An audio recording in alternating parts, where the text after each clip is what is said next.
was back in the 40s and 50s that we started seeing increased rates of heart disease and cancer. And it has to do an awful lot with the way food is produced.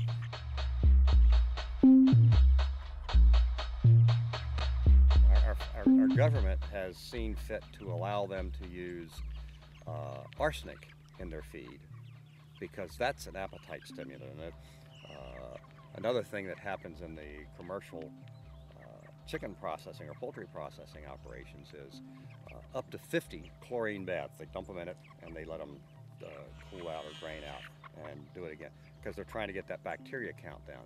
And now there's also irradiation, but we don't like that word because that sounds bad, so we're calling it cold pasteurization.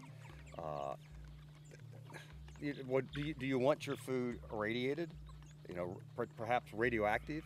Do you want it marinated in chlorine, or we just kind of like it's supposed to be? You know, with nothing other than nice clean water. But all those things are okay because our government says it's okay.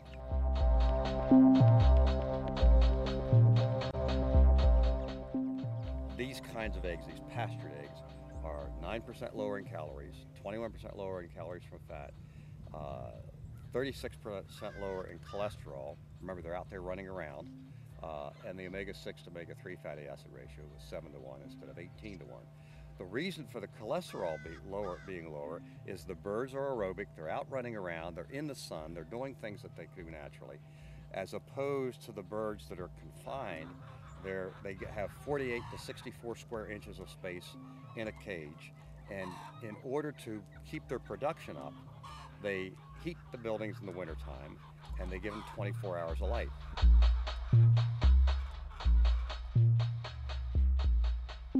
There are similar impacts to meats,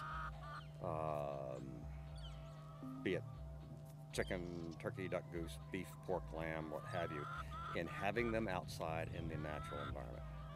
It has cholesterol fighting properties, something called conjugated linoleic acids, and cancer cell fighting properties. So when you feed them the excess amounts of grain, that CLA virtually goes away and really messes up the balance of things, pH and a whole host of other things.